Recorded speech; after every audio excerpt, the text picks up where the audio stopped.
Assalamualaikum warahmatullahi wabarakatuh. Bismillahirrahmanirrahim. Alhamdulillahi wahdah. Wassalatu wassalamu ala rasulillah wa ala alihi wa sahbihi wa mawlana. La hawla wa la quwwata illa billah, amma ba'd. Fa inna asdaqal hadisi kitabullah wa khairal hadi hadi sayyidina Muhammadin sallallahu alaihi wasallam. Wa syarrul umuri muhdatsatuha wa kullu muhdatsatin bid'ah wa kullu bid'atin dhalalah wa kullu dhalalatin finnar. Wa bisanadil muttasil ila imamil muallif rahimahullahu ta'ala wa adama nafa bihi wa bi umrihi fid darain, amin. Hadirin ma'asyiral muslimin wal muslimat, jamaah salat subuh Masjid Al-Marwah yang mudah-mudahan kita di pagi hari ini selalu berada dalam ridho dan kasih sayang Allah Subhanahu wa taala. Amin ya rabbal alamin. Hadirin yang dimuliakan Allah Subhanahu wa taala, kita lanjutkan kajian kitab Masalihud Diniyah wal Wasaya Imaniyah karangan Syekh Abdullah Alwi Al-Haddad rahimahullah ta'ala.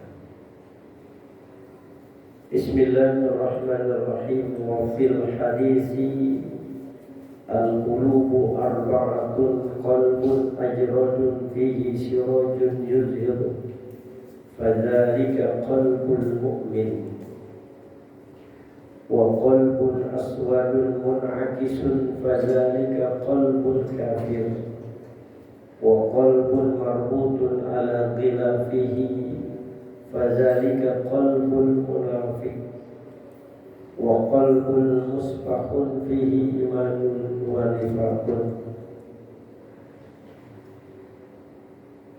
Wa fil hadisi, dan di dalam hadis Rasulullah sallallahu alaihi wasallam, al-qulubu arba'atun.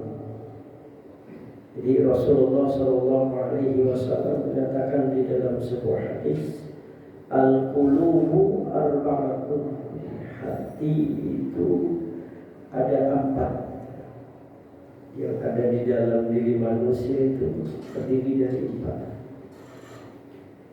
Qalbun ajradun fihi sirajun yuzhir. Jadi ada qalbun ajrad. Jadi yang disebut qalbun ajrad itu fihi sirajun yuzhir. Jadi hati yang bercahaya, yang cahaya itu menyinari di dalam diri kita. Fadzalika qalbul mu'min, maka itulah yang disebut hatinya orang yang beriman kepada Allah.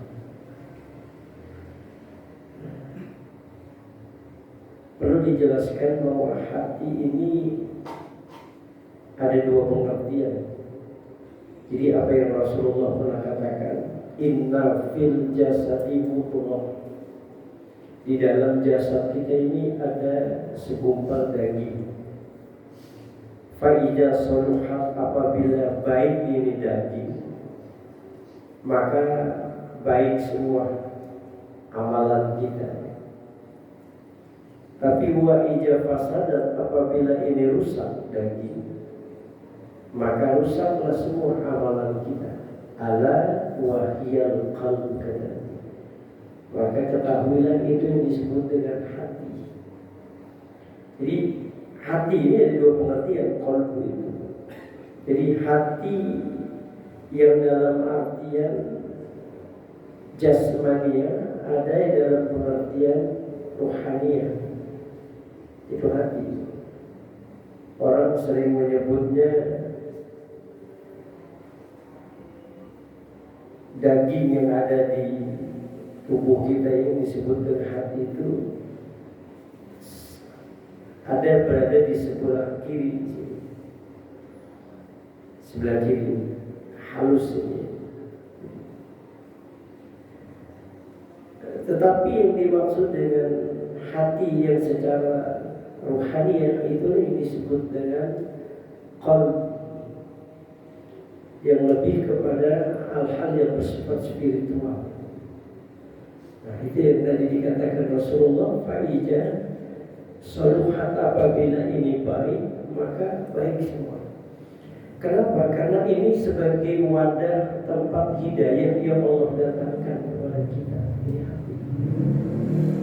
Maka perlu kita menjaga hati ini supaya tidak rusak. Kalau hati ini rusak, bahaya sekali. Jadi apa yang Allah hidayahkan kepada kita ketika ini berada pada hati yang benar, maka hidayah itu akan mendatangkan kemuliaan. Kita diberikan hidayah oleh Allah itu kan ada hidayatul wijdan, ada hidayatul hawas, ada hidayatul aqal, ada hidayatul din. Ketika hidayah ini itu berada pada tempat yang disebut qalbu tadi ini, yang qalbu ini benar, maka hidayah ini pasti akan mendatangkan kemuliaan. Contoh misalnya hidayatul wijdan. Apa sih hidayatul wijdan itu? Hidayatul wijdan itu potensi dasar yang diberikan Allah kepada kita berupa insting, naluri.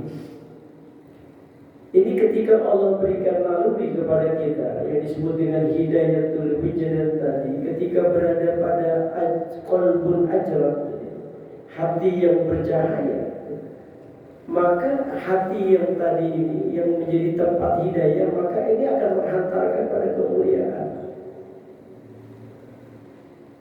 Jadi ketika insting diberikan oleh Allah kepada kita lalu ditempatkan pada wadah yang disebut dengan qalbu ini, di mana qalbu ini termasuk qalbun ajrad, maka akan mendatangkan kemuliaan. Contoh, kita sebagai orang tua ada rasa ingin memberikan yang terbaik kepada keluarga kita dengan menafkahi anak, menafkahi istri. Ini berada pada hati yang betul-betul ajrad. Kenapa? Karena ingin memanifestasikan hidayatul wijdan yang diberikan Allah kepada kita. Jadi ketika kita sedang berada pada kondisi di mana kita ingin memberikan kebahagiaan kepada anak dan istri kita ketika kita menafkahi mereka, ini sebenarnya kita sedang memanfaatkan hidayatul wijdan yang diberikan Allah kepada kita. Dan kebetulan hati kita ini berada pada qalbun ajrad, hati yang bercahaya. Dan ini kan bukan hanya diberikan kepada kita, binatang juga diberikan oleh Allah insting dan naluri. Makanya kalau bapak-bapak ibu lihat seekor binatang itu ketika bayinya lahir itu bagaimana binatang itu memanfaatkan potensi hidayatul wijdan di dalam dirinya itu. Ini kadang-kadang melebihi dari manusia. Coba lihat, saya suka nonton TV itu kalau ada dunia binatang. Seekor kambing misalnya, kalau dia melahirkan, tapi dilakukan itu kepada bayinya, dijilatinnya itu sampai bersih itu hari-hari. Ya, setelah itu dirawat anaknya, dihantarkan mulai berjalan pelan sampai berlari kencang, dilindunginya anaknya dari serangan binatang buas. Walaupun sebenarnya kambing itu sadar, dia pun tidak akan sanggup melawan binatang buas itu. Tapi hidayatul wijdan itu yang menghantarkan kambing tadi itu mampu memanfaatkan potensi yang diberikan oleh Allah berupa hidayatul wijdan. Makanya kadang-kadang manusia kalau hatinya sudah tidak lagi ajrad, sudah tidak bercahaya, maka sulit dia untuk bisa mengapresiasi hidayah yang diberikan Allah kepada dirinya. Makanya ada orang yang ketika anaknya lahir bisa jadi dipotong-potong, dimutilasi. Ada yang kadang-kadang belum lahir sudah diaborsi. Itu di mana hidayatul wijdan yang diberikan Allah kepada kita. Makanya orang yang kayak begini ini disebut dengan qalbun aswadun munakisun. Hatinya udah hitam, Sudah terbalik, sudah tidak lagi menerima kebenaran-kebenaran yang didatangkan Allah kepada diri. Makanya di dalam Al-Quran, orang-orang yang tidak memanfaatkan potensi hidayatul wijdan di dalam dirinya, itu Allah sampai mengatakan walaqad zara'na li jahannam katsirun minal jinni wal ins lahum qulubun la yafqahuna biha. Jadi kata Allah, kami akan penuhi isi neraka itu dari bangsa jin dan manusia. Siapa mereka? Lahum qulubun la yafqahuna biha. Mereka diberikan hati oleh Allah tapi tidak diberikan hati itu untuk kebaikan. Jadi diberikan hati tapi tidak pernah dimanfaatkan hatinya dengan baik. Makanya orang-orang yang semacam ini kata Allah, ulaika kal an'am bal hum adall. Mereka itu tak rupanya seperti binatang. Bal hum adall, bahkan lebih sesat dari binatang. Loh, manusia kok bisa melakukan tindakan begitu padahal dia diberikan akal oleh Allah? Berarti kan sudah melampaui batas orang-orang yang semacam ini.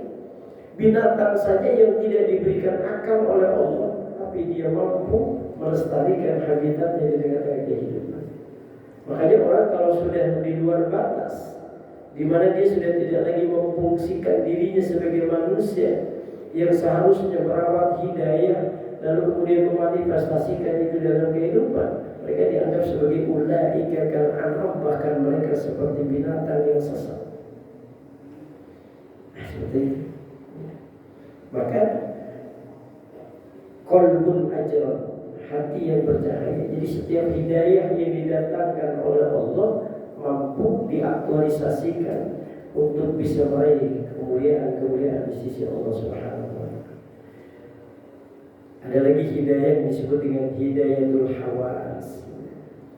Hidayatul hawas. Nah, apa itu hidayatul hawas? Ini baca Indra. Ini juga hidayah. Bagaimana kita bisa memanfaatkan potensi hidayah ini? Tergantung hati. Hati. Maka jaga hati itu dengan baik. Maka ada tingkatan juga qalbu itu, yang kalau kita kaji sehari-hari itu ada tingkatan qalbu, hati itu. Ada yang disebut dengan basyirah. Pernah dengar kata basyirah? Basyirah itu lebih kepada mata batin. Ya, mata batin.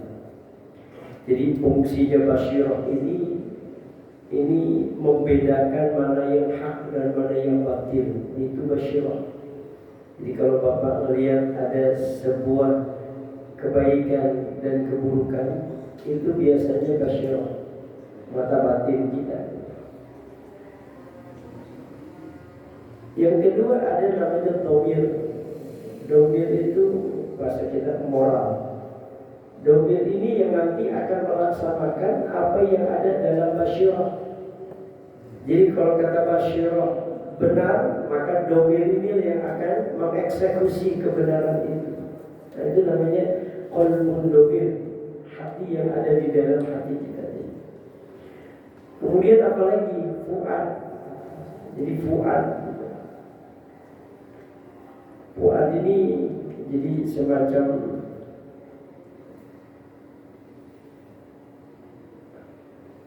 hati yang sangat lembut lagi. Itu fuad. Baru kemudian asrar. Asrar ini bahasanya rahasia. Nah, ini orang yang memiliki qalbun asrar biasanya dia punya mata batin yang tajam sekali. Contohnya gitu, misalnya kita mau berangkat ke Bandung gitu, kita datang ke Ustaz, bilang Ustaz saya mau ke Bandung, nah, waktu 2 hari. Ustaz bilang jangan, sebaiknya nggak usah. Itu ketika kita tidak mengindahkan ucapan dia, ternyata kecelakaan kita. Karena dia udah bilang apa? Jangan. Berarti dia punya asrar. Jadi sesuatu yang tidak banyak orang memilikinya. Jadi mata hatinya sudah tajam dan dia bisa membaca sesuatu yang akan terjadi. Itu kalau bahasa ulama disebut dengan karomah, kemuliaan-kemuliaan yang diberikan oleh Allah Subhanahu wa taala. Karena bisa jadi keilmuan yang menghantarkannya seperti itu. Atau mungkin tahajudnya, atau mungkin puasanya. Nah, ini disebut dengan asrar. Ada yang lebih apa? Latif. Nah, latif ini udah makomnya udah luar biasa. Ya, latif biasanya dia tahu informasi-informasi yang akan terjadi di kemudian hari. Itu latif. Ya, nah ini perlu waktu untuk bisa memiliki hati seperti ini. Biasanya ada riyadhah tertentu, orang-orang yang bisa memiliki hati yang latif, yang lembut seperti ini. Yang asrar saja nggak gampang, apalagi yang latif. Yang latif, karena dia lebih peka terhadap persoalan-persoalan yang akan terjadi di kemudian hari. Ya, Rasulullah itu kan tahu. Rasulullah itu banyak sekali hadis-hadis yang kita baca yang Rasulullah mampu meyakinkan kepada kita bahkan terjadi di kemudian hari. Mestinya Rasul mengatakan saya tu zamanun ala ummati, akan datang, akan menimpa satu umatku nanti itu apa di antaranya mereka umat Islam seperti buih di lautan, centang perenang gak ada kekuatan. Padahal umat Islam mayoritas, tapi mayoritas gak ada kualitasnya. Itu 14 abad yang lalu Rasulullah sudah ceritakan. Dan itu terjadi dalam kehidupan kita sekarang. Iya. Disebabkan apa? Karena manusia sudah punya penyakit waham, hubud dunia wa karahiyatul maut, cinta sama dunia, takut ngadepin kematian. Itu 14 abad yang lalu Rasulullah SAW sudah ceritakan. Nah, hati yang latif itu hati yang seperti itu, yang bisa memprediksi sesuatu yang akan terjadi dalam kehidupan. Termasuk juga para wali-wali Allah itu para wali-wali itu, para wali songo misalnya, beliau sudah memprediksi sesuatu yang akan terjadi dalam kehidupan bangsa kita. Nah, itu yang disebut dengan hati yang latif, ya, latifah, hati yang sangat lembut. Jadi kata Rasulullah, yang pertama ada qalbun ajradun fihi sirajun, hati yang ajrad yang di dalamnya itu ada cahaya yang mampu menyinari cahaya itu dalam hati kita. Maka cenderung orang yang memiliki hati yang ajrad itu selalu menerima kebaikan-kebaikan, yang kemudian kebaikan itu selalu diaktualisasikan untuk mendatangkan kemuliaan. Makanya hati yang ini yang harus kita jaga. Makanya Nabi selalu baca doa, Allahumma ya muqallibal qulub, ya Allah, tetap wahai zat yang membolak-balikan hati, sabbit qalbi ala dinik, tetapkan hatiku ya Allah. Karena kita nggak tahu kan, nggak selamanya hati kita ini akan menetap pada hati yang ajrad. Bisa jadi kata Rasulullah, hati ini kadang-kadang bisa berubah. Maka Rasulullah ketika membaca doa Allahumma ya muqallibal qulub sabbit qalbi ala dinik, itu ditanya oleh Ummu Salamah. Jadi ketika Ummu Salamah mendengar Rasulullah selalu baca doa Allahumma ya muqallibal qulub, itu Rasul baca itu, Pak. Bahkan Rasul sering kali membaca doa ini sehingga menimbulkan pertanyaan dari Ummu Salamah, ya Rasulullah, kenapa engkau membaca doa ini? Ada apa dengan doa ini? Biasanya Rasulullah nggak melazimkan, tapi Rasul melazimkan baca doa ini. Itu dikupas juga di dalam kitab Nasaihud Diniyah wal Wasaiyal Imaniyah itu, bahwa kenapa Rasulullah SAW membaca doa Allahumma ya muqallibal qulub sabbit qalbi ala dinik, Ini kata Rasulullah, innal quluba baina asbu'ain. Sesungguhnya hati manusia itu berada dalam dua jarinya Allah. Artinya bisa jadi Allah menetapkan hatinya seseorang itu dalam keimanan kepada Allah terus, bisa jadi Allah tidak lagi meletakkan keimanan di dalam dirinya. Makanya kata Nabi, bisa jadi pagi ini kita beriman kepada Allah, nanti malam kita bisa jadi kufur. Bisa nggak? Bisa. Malam kita kufur, pagi kita beriman lagi. Makanya kenapa Rasulullah membaca doa Allahumma ya muqallibal qulub tsabbit qalbi ala dinik. Karena Rasulullah juga ingin ditetapkan hati ini terus dalam kebaikan. Makanya kita disunahkan pada saat sujud terakhir itu membaca doa itu. Jadi kalau kita sujud terakhir itu baca Allahumma ya muqallibal qulub tsabbit qalbi ala dinik. Kalau bisa sujud terakhir itu, ya kita baca Allahumma ya muqallibal qulub, ya Allah wahai zat yang membolak-balikkan hati, tsabbit qalbi ala dinik, tetapkan hatiku ya Allah dalam kebaikan, dalam agamamu ya Allah. Melazimkan kita membaca itu dengan harapan doa kita itu dijawab oleh Allah sehingga hati kita tetap istiqomah. Fadzalika qalbul mu'min, maka yang demikian itu hatinya orang yang beriman kepada Allah.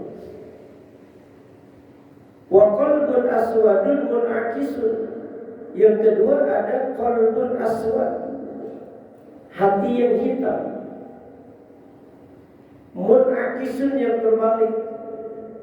Artinya apa? Orang yang memiliki qalbun aswad ini tidak lagi mau menerima kebenaran yang didatangkan Allah. Di zaman Rasul itu ada sosok Abu Jahal, ya, ada sosok Abu Lahab. Padahal banyak sekali kebenaran yang Allah datangkan kepada mereka, tapi karena hati mereka ini sudah munakisun, sudah terbalik, sudah tidak lagi menerima kebenaran yang didatangkan Allah kepada mereka, mereka nggak akan bisa masuk ke dalam kebenaran itu. Makanya dijelaskan di dalam Quran, innal ladzina kafaru sawa'un 'alaihim a anzartahum am lam tunzirhum la yu'minun. Sesungguhnya orang-orang yang kafir itu orang yang munakis, orang yang tertutup dirinya. Itu kalaupun kita beri peringatan kepada mereka ataupun tidak diberikan peringatan kepada mereka tetap aja nggak akan beriman. Jadi innal ladzina kafaru sawa'un 'alaihim anzartahum am lam tunzirhum la yu'minun. Kenapa? Khatamallahu 'ala qulubihim, karena Allah sudah mengunci hati mereka. Makanya setiap kali didatangkan kebenaran kepada mereka, tetap aja nggak akan berpengaruh sedikit pun di dalam diri mereka. Ini sudah tertutup. Makanya kadang-kadang ada orang beberapa kali dikasih nasihat kebenaran tetap aja hatinya nggak bisa masuk karena tertutup apa. Nah itu munakisun. Fadzalika qalbul kafir, maka yang demikian itu hatinya orang kafir.